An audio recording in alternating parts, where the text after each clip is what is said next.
What's up guys, Mark here with another quick design tutorial. Today I wanted to talk a little bit about the brushes that I use in Photoshop when I'm sketching and stuff, because I know I've talked a little bit about it in a few videos, and I've also done a few live streams and shown a few people, but I still get a few questions about the brushes I'm using in some of the videos that you see on my channel. So I'm going to break the video into two sections for Photoshop brushes. Basically, I have brushes that I use when I'm inking and sketching sort of thing and drawing, and then I've got a whole bunch of others that I use when I'm adding texture and other effects to my designs. And there's also a mixture of brushes that I've made myself and ones that I've also purchased, so I'll tell you about those as well. So yeah, let's get stuck in. Okay guys, so the first brush I want to show you is the one that I use for all of my sketching, which is actually just the default brush. I'm just using the normal brush tool. Just pick one of these. Make sure it's set to, I use the full hardness and use whatever size I want. Now if you notice when I'm sketching it's sort of layering it and stuff like that, the reason for that is because I turn the opacity of the brush down, and I also click this icon here, which means that the pressure dictates how opaque or how transparent the brush is as well, which is also helpful for sketching. And in addition to that, I also actually just turn the opacity of the layer down. And the reason for that is if I sketch on this, even though the brush is only at 50% opacity, eventually if I keep layering on it, it's going to get fully opaque, which I don't like. I don't know why, but I feel like there's some sort of psychological thing there where if a line is really dark and it looks like a proper inked line, there's this kind of pressure to get it perfect the first time. And I don't know why I feel that, but I like to make my lines really, really faint, and that way, for me personally, it feels more natural to just quickly be sketching in rough lines around the place, and it feels less pressure. I don't have to worry about it. A lot of the time what you'll see me do in some other videos, like in the video I did with the 3D kind of warped lettering, I did a time lapse and some commentary the other day, you'll notice I changed some colors around and stuff as well.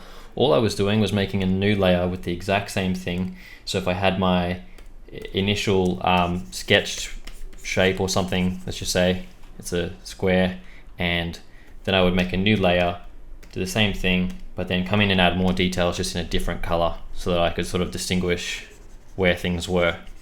And that was really it. I was literally just using the default brush. So that's the first thing. Now in addition to that, when I'm not using the default brush, which is honestly not that often, I pretty much only use the default brush now. But if I'm not, there are a bunch of other specialty brushes that you can make or get. And I've got a bunch by Kyle, as you can see. I've got all of them pretty much. There's a guy called Kyle Webster who makes some really, really great brushes. And I use these for kind of specialty jobs, like there's some really good watercolor brushes and some other ones and stuff like that. For example, if I jump down to the watercolor brushes down the bottom here, some of these are really cool. So you can see that you can start layering up some cool watercolor effects and stuff like that. So yeah, there's a bunch of specialty brushes there by Kyle. Just as a disclaimer, I don't have any affiliation with him, or I'm not advertising for him or anything like that, but if I need something special, that's pretty much my go-to. So that pretty much covers it for inking. Honestly, I pretty much only rely on the default brush for everything that you see in my work usually, except for texture. So for textures, I do have a video on my profile already about making textures and stuff like that, but I've basically made a whole bunch of my own brushes, and then in addition to that, I have a whole bunch of texture brushes here that I've purchased as well. So if I click on one of these, for example, you can see that I can start layering up some texture. I can apply a bit more pressure to it as well. And that's how you can add some really subtle textures around your designs. Let's grab something else that's a bit more gritty now. Like this one, for example. So I have a bunch of these brushes. Like I said, some are my own, some are ones that I've purchased. But when it comes to these textures, these days there's only really one person I buy them from, and that's True Grit Texture Supply. Again, no affiliation. I'm not advertising for them or anything. They're just good brushes that I've bought. If I haven't made them myself, I usually buy them from Andrew.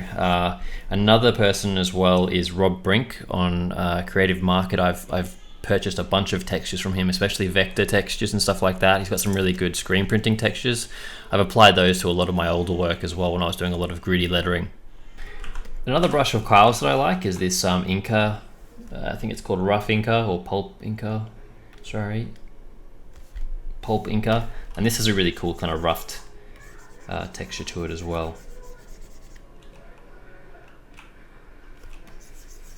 which I think is pretty rad. So it's a good way for if I'm doing some letters or some illustrations and stuff, I can keep a really rough kind of gritty edge to those letters, which makes it just feel a bit more natural, a bit more hand drawn basically. So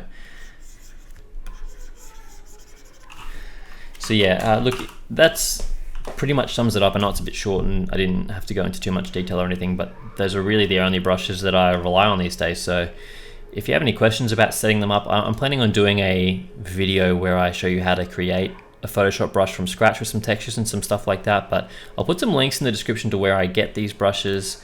And yeah, if you have any questions, feel free to ask away in the comments as always. And if you like the video, appreciate a thumbs up, and if you wouldn't mind hitting subscribe as well, that'd be awesome.